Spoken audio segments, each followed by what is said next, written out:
Okay, back here on the party. Yes, we are. Thank you to Matthew here and Ian Foster and Jerry Sapp for all coming in. That was something. That was very interesting. Definitely something. We're here in the second hour of the party. Yes, we are. I'm your host, Warren Gordon. And I'm still Chelsea Skates. Are you?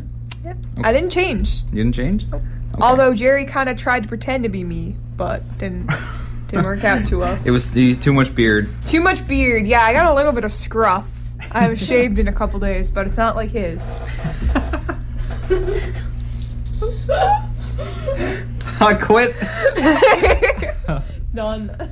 We're here with the Glendas. Yes, we are. Hi, guys. Hello, hello. Thanks for I having want to us. bring your mic a bit closer. There you There go. you go. Hang on. Okay. Talk to him, Chelsea. Hi. Hey, what's up? Yeah, so what's new, guys? Not much. We're on the party right now. Yeah, That's me pretty too. awesome. There you go. What a coincidence. Yeah, we just finished our RPM album, actually, just this month. So. How did that go over? What about you? Yeah, that was, I don't know, that was quite an experience. Most of the songs were previously written, but none of them were ever recorded, but it was pretty stressful. Yep. To get it all done within the 28-day time frame. Yeah, we just had a few weekends to work on, so... yeah, we just had to eat drive each out. other's heads off. Had to drive out home every single weekend. Yeah. And the first weekend was a total disaster, and then I think the second one was like that really bad snowstorm. And we Yeah. took the whole way, so we from here to Harbour Grace was about a 3.5 hour drive. And we Yeah, we the stopped, old way. We stopped in was it Brigus, and we got deep fried Mars bars. So I think that was probably the highlight of the whole RPM challenge for us. Yeah, nothing like deep fried chocolate. You know? Yeah. So let's hear something from that RPM. Sure. Let's hear track number 1. All right.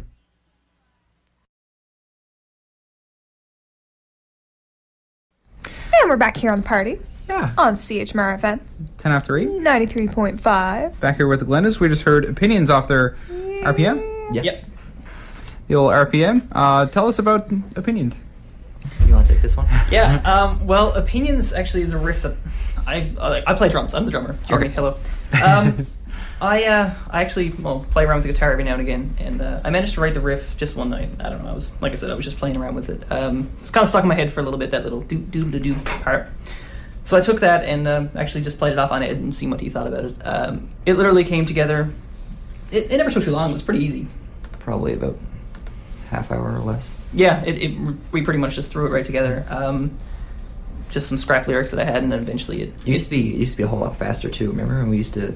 Yeah. We'd be playing, we just speed it up a whole lot. I'm like probably the worst drummer in the world, so I speed up really quick and slow down, speed up and slow down. So It was a lot more fun, I think, when we did it like that, though, all the same. Yeah. But for recording purposes, we tried to straighten it out. it was a stressful time. But Yeah. Go ahead. I was gonna say, no. Recording the drums was, well, obviously that was the first thing we did, and it was funny because the songs that we thought were gonna be really easy ended up being kind of stressful, and then certain songs that we were putting off, like the title track, we left that one, I think almost for last. I think we probably did that one the last because we were sort of dreading it, and we didn't think, because there was time changes and stuff, we didn't think we were gonna be able to pull it off sensibly, and that one. I think we got on the first take or the second take. Yeah, it was probably the easiest of the whole thing. So it was really strange. That was probably the biggest surprise that we got when we were recording the whole record, was how easily that song came together. We ended up doing it, we did it live, we did the guitar and the drums at the same time. So we just sort of put a blanket over the amp so that it couldn't be heard, and then we ended up, overdubbing all the guitars afterwards. Really DIY, super DIY style. Yeah. It was all recorded in my parents' house out around the bay in Harbour Grace, so it was just like a little tiny room, like Super probably professional. not Super even as big as professional. this room, I don't think. No, definitely not. And plus there was like all kinds of junk in there, like there's an old mattress and stuff. It kind of helped though because it made the room sound really good for recording. Yeah. So it's like this old mattress on the wall and this little old futon and stuff. So really it ended up being a really good spot to record. Overall. Yeah. I think the best spot though was the backseat of my car. Yeah, for vocals. I think the very last day we had to it was just like, Yeah, we had down lost to the wire. We had lost a vocal track on this 8th track that I we think animated. something like that. We ended up something got deleted by accident, so we had to go in the back seat of my car and do some Literally in a vocals. snowstorm. Snowstorms are a thing with this album apparently, and Yeah. set up in the back of a car with like a mic. The old interface was When like you one of listen to those. this record, just picture like Hurricane Igor in like snow form. Yeah, there you go. Just That's- coming down as it That's goes. pretty much the album So in a nutshell. there we go. So What? Yeah. What are you doing? I'm getting your track ready whenever. Okay. You know. Yeah, sure. So yeah, take us. Yeah, I guess going back to the RPM. Take us through. I guess the process and what were some challenges you guys faced? The first weekend, I think I'm taking all the questions. Yeah, and I'll go for that one. The first weekend was terrible. First weekend was hilarious. We never used like we rented a whole bunch of gear from Long McQuaid, and we rented this great big interface, and it was like a big FireWire interface, and I'd never used one like that before. Neither one of us had seen one really, to be honest. So we plugged it in, and we were just trying to get it recording, and we didn't realize like how to separate all the tracks, so we didn't realize how to record all the drum tracks separately. So we ended up recording it all together. And we were only using one mic, and we couldn't figure out how to turn on the other mics, and so that pretty much took up a whole day, and we just got so frustrated with it, we just gave up on the recording, and we pretty much worked on writing.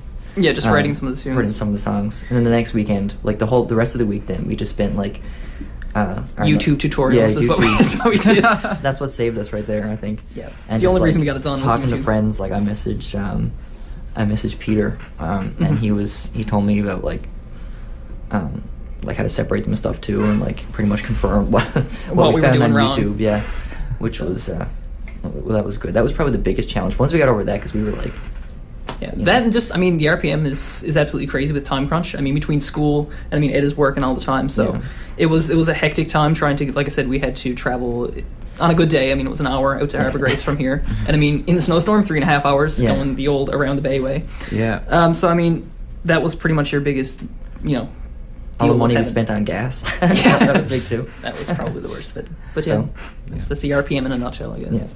It was good though. I think we'll do it again. Mm-hmm. I'd like to. Cool. So, sweet. Right. So let's hear some more of it. This is number 3. Track number 3, Doesn't Matter. Live in the air. That's right. On the party. Yep. CHMR. Just confirm that. Yeah, I just had to make sure. Confirm the station. Make sure you know We're here, right? We haven't gone anywhere. It's not a dream, right? No. Pinch me, just to make sure. We're good. We're good. So I guess the whole RPM thing was just like something you guys did on a weekend or on weekends in February. It was mostly weekends, like I said, except for that one day we had to end up recording vocals in a car. But besides that, it was on the weekends out home. We tried it last year. Unsuccessfully. We ended up, I think we spent one weekend.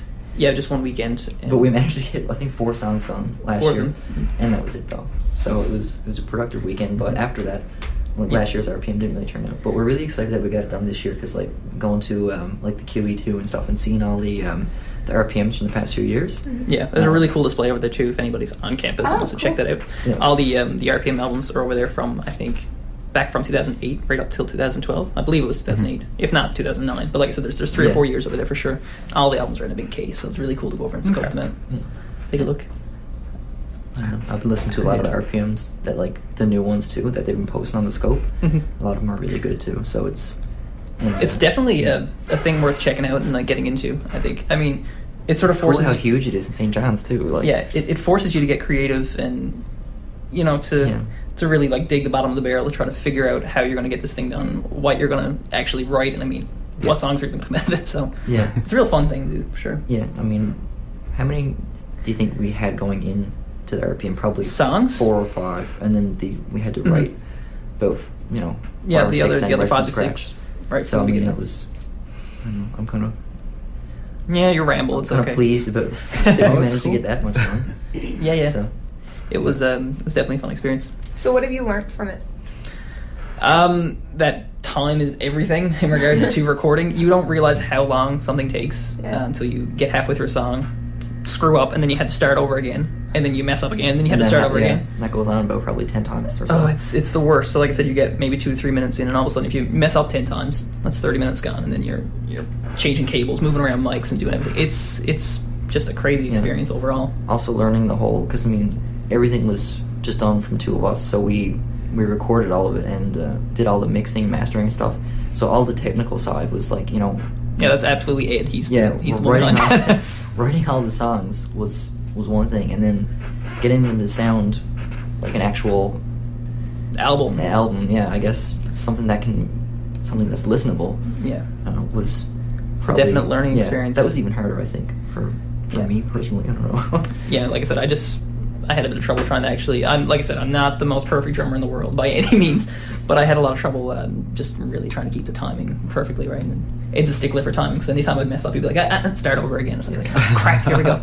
So, but yeah, it was good overall. Because I knew what was coming after. Because I was going to have to be the one to sit down with the computer. Yeah, recording the guitar on top of messed up drums is not an easy thing to do. So.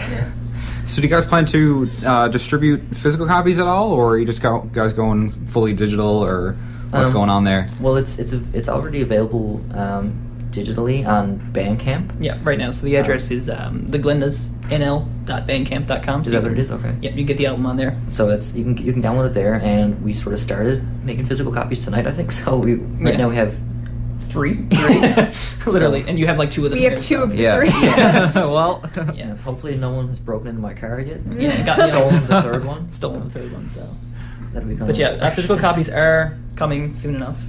Should be somewhere priced around like $10. But like I said, you can get the actual. I know some people are really into the physical copy thing, but if you just want digital files for your computer, they're free on Bandcamp, so you can just get on there.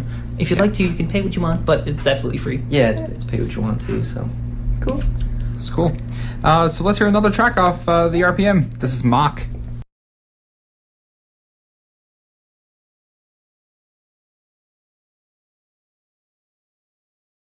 We talked a whole lot about the RPM. What have you guys been doing Besides the RPM? Yeah, that's the word I'm looking for. the RPM was our biggest thing the past little while. Yeah. Besides that, we haven't really played any shows in a little while. not too much. We took some time off to write. Yeah, my amp was broken, so that was sort of like a big deal. We couldn't. It was a bit of a killer. So I got that recently fixed at Boogaloo downtown, which is really, really good. If anyone ever has a broken instrument out there, Boogaloo's a really cool spot down on Water Street. that guy, I think his name is Dave. He's a really good guy. Yeah. But I don't know, I don't know what you've been doing, but I've been listening to a lot of the RPM. Yeah. Just a minute ago, they played some Tom Coombs. I listened to some of the new Tom Coombs. There's another really good one called Run to the Rocks, which is really good. I don't know, on the Scope website they're playing a lot of them, and it's really cool to hear. So many good bands. Well, like I said, besides recording, we've just taken time sort of off shows to sort of write a little bit before this sort of thing. But besides that, we've been doing shows just previously, earlier in the year. We've been doing things at the Levee and at CBTG's, mostly just down on the deck. Yeah, that's pretty much that's sort of our favorite spots to play, I guess. I mean, I love the Levee, I love CB's as well. Those guys in there are really good. We'll probably, and Gene is really good to us, Gene, the owner of the Levee. We'll probably be back there really soon within this month, we're hoping to. Start playing a lot more shows again because and hopefully maybe have a physical release or something. Cool. Yeah, cool. it feels really weird like when we stop playing shows for a while. It's almost like you go through like show withdrawal because like it's so much fun, you get and then all of a sudden like after a show is over, it's just like when's the next one? Yeah, I can't remember what our last one was. It was like beginning of November maybe. Oh geez, was that somewhere around there. I think it was one of the last ones was in November. I think we it was played since, probably November. We're really sort of gearing to get back into it now. Yeah. So in the next little while, so that should be cool. Another track there. Yeah, we do. Number 7. Yeah, This is inanimated. Yeah, actually, this is the This is the title track. This is the title track of the record. Yeah, sorry, I didn't mean to cut you off the time. No, But it's cool. This is probably the one that we put the most work into, I guess. This one is the one that I was mentioning earlier. How we expected it to be really difficult, and it came out really well. And we, I don't know, we got it down pretty good, I think. Yeah, this is pretty much my favorite one, I think. But, Awesome. So anyway, Let's hear it. Let's hear.